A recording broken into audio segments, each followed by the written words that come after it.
اعوذ باللہ من الشیطان الرجیم بسم اللہ الرحمن الرحیم وما كان لبشر ان يكلمه الله الا وحيا او من وراء حجاب او يرسل رسولا فيوحي بإذنه ما يشاء انه علی حکیم۔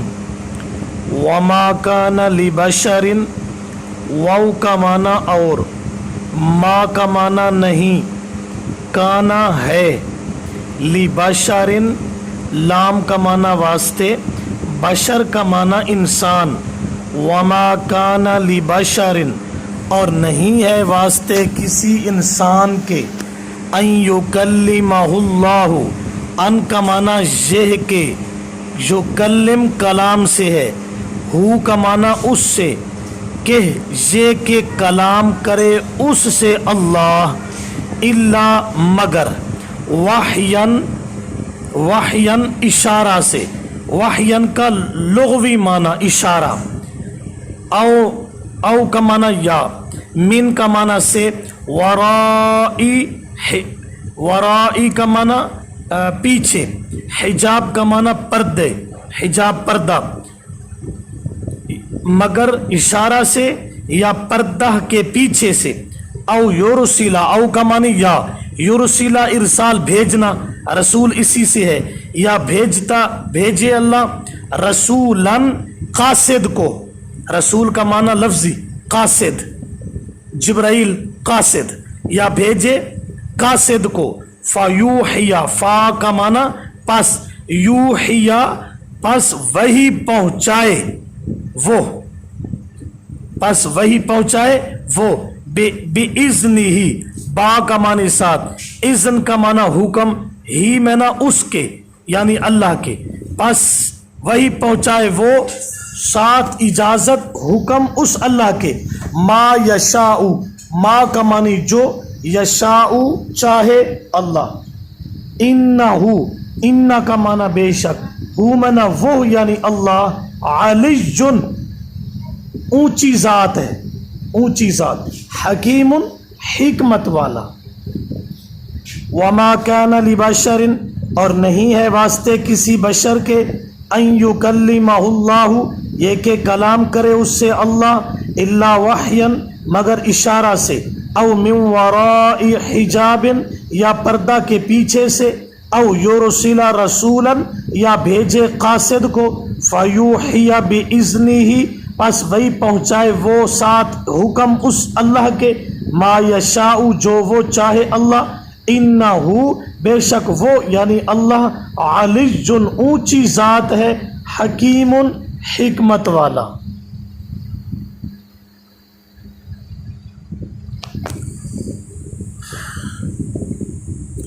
اس میں سب سے پہلی بات، وحین کا جو لفظ ہے نا اس پر غور سے دیکھیں، وحین سے مراد ہے کہ پیغمبر علیہ السلام کو القا ہو یعنی دل میں اللہ کریم بات ڈال دے، دل میں اللہ کریم بات ڈال دے بغیر فرشتے کے، جس طرح حدیث میں آیا ہے، رسول اللہ صلی اللہ علیہ وسلم نے فرمایا، القی فی روعی اے فی قلبی، ڈالی گئی ہے یہ بات میرے دل میں، دل میں اللہ بغیر فرشتہ بھیجنے کے دل میں بات ڈال دے، اس کو کہتے ہیں وحین۔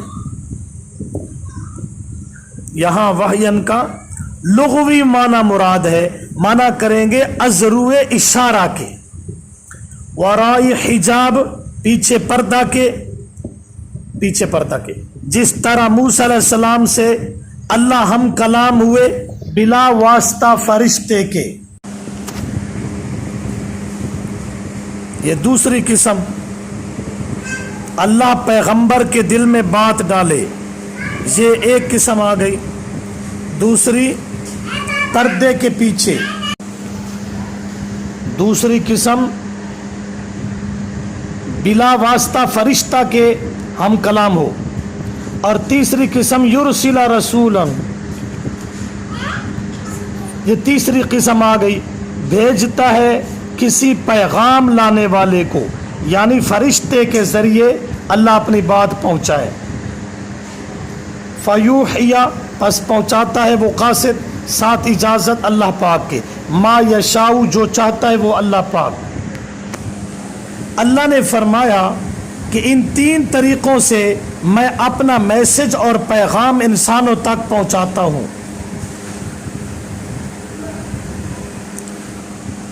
دل میں بات ڈال دیتا ہوں پیغمبر کے، یا پردے کے پیچھے ہم کلام ہو جاتا ہوں، یا فرشتہ جبرائیل بھیج کے اپنا میسج پیغمبر تک پھر امت تک پہنچا دیتا ہوں۔ یہ تین طریقے ہیں۔ اب تھوڑی سی علمی بات جو میرے گروپ میں اہل علم لوگ ہیں وہ سمجھنے کی کوشش کریں۔ وما کان لبشر، یہ مستثنی منہ ہے، اور الا حرف استثناء ہے، اور وحیا الی آخرہ مستثنی ہے، لہذا تین چیزیں ہوئیں۔ نمبر ایک مستثنی منہ، دوسرا حرف استثناء، اور تیسرا مستثنی۔ اب انہ علی، یہ مستثنی کی علت ہے، مطلب یہ ہے کہ بشر سے اللہ کلام نہیں کرتا، کیونکہ وہ اللہ علی یعنی ہیبت والا ہے، اور آگے الا وحیا الی آخری فرمایا۔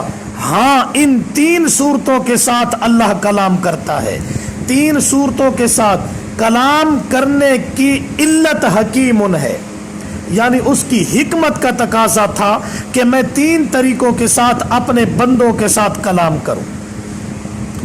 بس یہ بات مکمل ہے۔ ایک نوٹ سمجھیے، قرآن کو سمجھنے کی کوشش کریں۔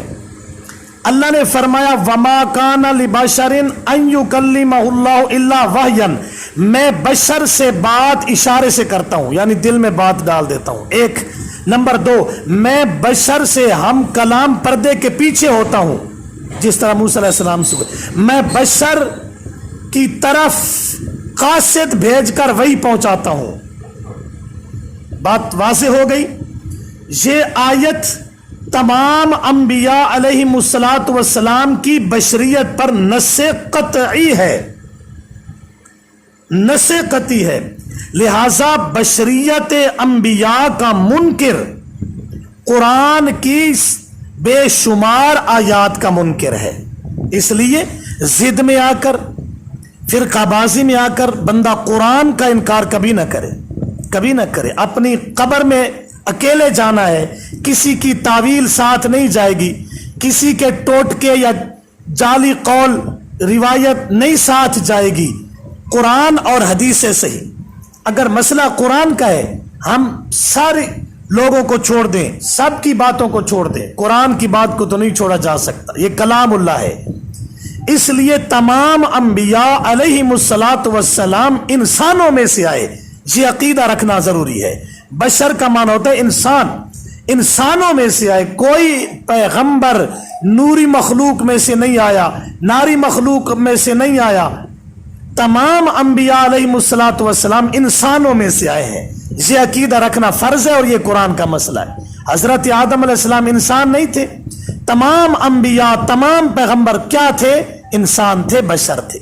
اس لیے کہ اشرف المخلوقات نوری مخلوق نہیں ہے، اشرف المخلوقات ناری مخلوق نہیں ہے، اشرف المخلوقات انسان ہے، تو اللہ نے انبیاء بھی اشرف المخلوقات میں سے بھیجے۔ اگر انسانوں کے علاوہ آتے انبیاء تو پھر پیغمبروں کی شان کم ہوتی ہے، کیونکہ اشرف المخلوقات جب کوئی اور مخلوق ہے کوئی نہ، تو پھر انبیاء اس میں سے آئے تو اس میں تو شان کم ہو جائے گا۔ اس لیے یہ عقیدہ قرآن نے دیا کہ تمام انبیاء علیہم السلام وہ انسان ہیں، بشر ہیں۔ اللہ نے انسانوں میں سے انبیاء کا سلسلہ شروع کیا۔